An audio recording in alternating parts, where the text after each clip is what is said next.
অনেক দিন আগে সীতাপুর নামে এক ছোট্ট গ্রাম ছিল। সেই গ্রামে রামু নামে এক বুদ্ধিমান ব্যক্তি বাস করত। রামু খুবই বুদ্ধিমান ছিল।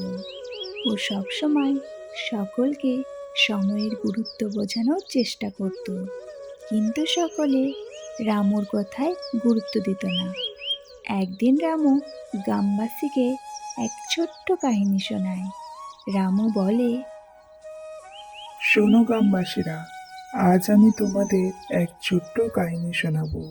সেই কাহিনী থেকে তোমরা অনেক কিছু জানতে পারবে। অনেক দিন আগের কথা। এক গ্রামে এক সওদাগর বাস করত। সে ভীষণ ধনী ছিল। তার কাছে অনেক ধন সম্পদ ছিল, কিন্তু তার মনে আরো ধন সম্পদ কামনার লালসা ছিল। তার কাছে এক জাদুর ঘড়ি ছিল, যে প্রত্যেক দিন ওকে একটি করে সোনার কয়েন দিত, আর ওই কয়েনটি পরের দিন গায়েব হয়ে যেত যদি ও ওকে খরচা না করত। কিন্তু ব্যবসায়ী আরো অধিক পাবার ইচ্ছায় ওই সোনার কয়েনটি ব্যবহার করত না, আর রোজ চিন্তা করত পরের দিন দুটি কয়েন একসাথে খরচা করবে। কিন্তু গরিব একটাই কয়েন দিত, ওই কয়েনটি পরের দিন গায়েব হয়ে যেত। ধীরে ধীরে ব্যবসায়ী খুব গরিব হয়ে গেল, কারণ ও সময় থাকতে ওই কয়েনের সঠিক ব্যবহার করেনি। এবার রামু বলে, ঘড়িতে যে সোনার কয়েনটি ছিল ওটি সময়ের প্রতীক ছিল।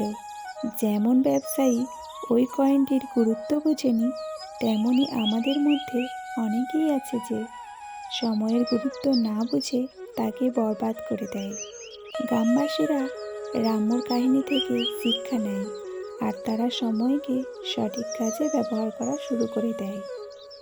তারা বুঝে যায় যে সময়ের সঠিক ব্যবহার করাই হলো আসল ধর্ম, তাকে বরবাদ করা উচিত নয়। এই কাহিনী থেকে আমরা এটা শিক্ষা পেলাম যে সময়ের মূল্য কতটা, আর ওর সঠিক ব্যবহার করা খুব জরুরি, কারণ সময় একবার চলে গেলে তাকে ফিরিয়ে আনা যায় না।